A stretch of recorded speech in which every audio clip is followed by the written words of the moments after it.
Hey YouTube, hi Spotify, it's Kel.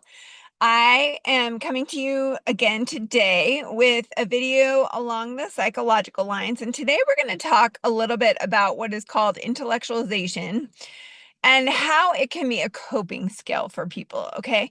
So first of all, what is intellectualization? Intellectualization is basically when you think of your body and you think of, we obviously have our brain, we have our heart, we have our emotions, we have our spirit. Intellectualization is a heavy focus on the brain, the philosophies of life, understanding things, logic, right? So it's very logic. And it's again, theoretical, coming up with theories, philosophy. If I just said, I don't know if I just said it, but you understand. So instead of being, say, in touch with your heart or your emotions, intellectualization is staying very much neck up. Okay. So how does this function as a coping skill? I'm going to give you a really good common example. Okay. So in alcoholic child or alcoholic family households, a lot of times the children will use intellectualization as a coping skill.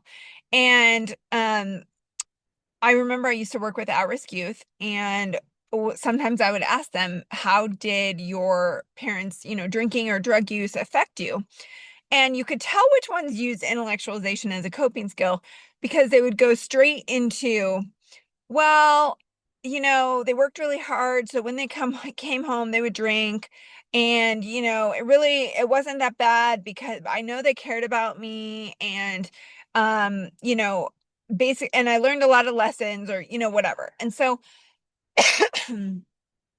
what therapists or people who are not therapists might not notice is that they skipped over the feeling step. So like when I said, how did it affect you? They didn't say, actually it felt like they were inconsistent, or I got anxious a lot, or, they didn't go into how it emotionally affected them. They will just go straight into how or why it wasn't that bad, because they learned some kind of lesson from it. Or so they use their logic to prevent them from feeling emotional pain. Okay. And now, on the one hand, this can be, of all the coping skills, there's a lot of ineffective ones, there's a lot of effective ones, right? And this can be a great one. You can learn a lot of wisdom. You can, you have your brain with you all the time, right? So you can use it often. Now, where it can be detrimental to people, sorry, that's my cat. As you can see, where it can be detrimental to people is if, say, you just always use it throughout life, well, then you're going to be accumulating a whole lifetime of repressed feelings and emotions that you have not processed. And a lot of times you might see this. Okay, a good example of how you can sometimes see this is with the person who was seemingly very happy or optimistic throughout their life, and then all of a sudden at one point either went became suicidal or committed suicide. Or so I've seen, we've seen stories like that, right? So, and a lot of times that's because they had intellectualization as a coping skill, and what they didn't get in touch with is the depression or the pain, the emotional pain of life's events along the way. And they just kept kind of smiling or intellectualizing it, like how they're learning from it or how it's positive in some way, right? And instead of grieving maybe, or asking themselves, okay, I can learn lessons. I will learn lessons from this. And also, how am I feeling right now? Where am I feeling what in my body? Oh my goodness, that's my cat. Sorry. Baby. My cats always go crazy when I do podcasts. So baby, so basically, intellectualization is when you use your head to protect you from emotional pain. Okay. And again, you can get in trouble. Maybe you can get in trouble when you accumulate the emotional pain so much that at some point it's going to feel like you're okay. Sometimes I tell my clients this, when I worked in addiction treatment centers, I would have some clients that said, I never get in touch with my emotions. I don't know what my emotions are, or like, I never get in touch with my sadness. And then I would let them know, like, well, just to let you know, sometimes when people get in touch with their sadness, it can feel like they're falling into a black hole that they're never gonna get out of, or walking into a tunnel they're never gonna see the light at the end of the day of, because if they have repressed their feelings for a long time, and a lot of times drug addiction people do that because they'll just use drugs to numb, right? So but when they get in touch with their sadness, if they haven't gotten in touch with their emotions their whole life, there can be a lot of emotional turbulence there once you finally kind of lift that lid open, right? And so again, intellectualization as a coping skill is when you use your intellect to prevent you from feeling emotional pain. Another good example could be if you are going through a breakup, which can often be hurtful. And let's just say deep down you really are hurt, but instead you're just focusing on what are the lessons I can learn from this. And I'm not going to sit in the sadness and the grief of having to let something go. Instead, I'm just moving straight on to the logical side of things. You're basically skipping right over the emotional process and you're going right into the logic. Now, again, intellectualization is not a bad thing. I love philosophers. I love thinking about different theories and all of that, postulation and pondering and, being heady. I love that.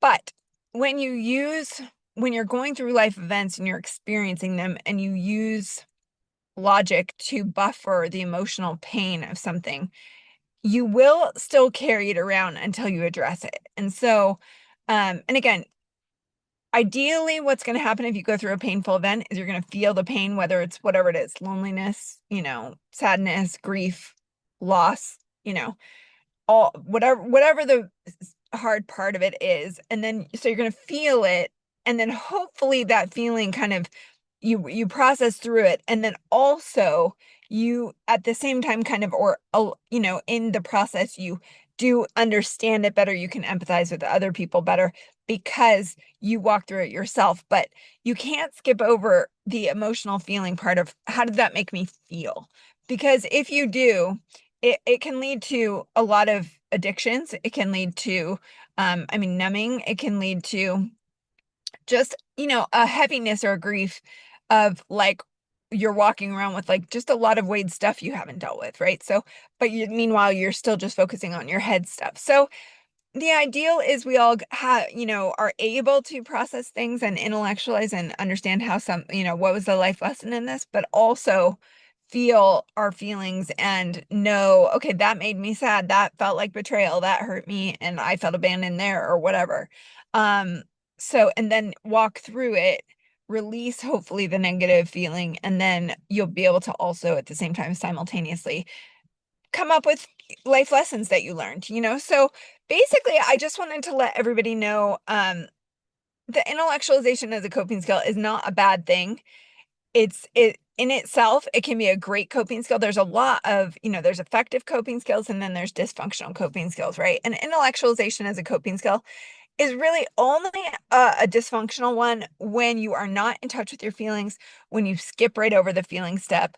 Um, it's fine to use, logic and optimism to come up with life lessons as to, and how you got through something. But at the same time, you also do want to feel your emotions and be like, wow, that made me sad, depressed, lonely, whatever it is. Because a balanced human being has both. We have, we lean on our wisdom in our brain and our, philosophical side, but we also have our feeling side and are in touch with that too. So I hope that this helped you. It might have been a little scattered because, like I said, my cats always love to join and just like create a little chaos when I'm on my podcast, especially right now because I'm still on a road trip. So I will see you guys next time, and I hope you're doing well, and I hope you're happy and healthy wherever you are, and I'll see you then.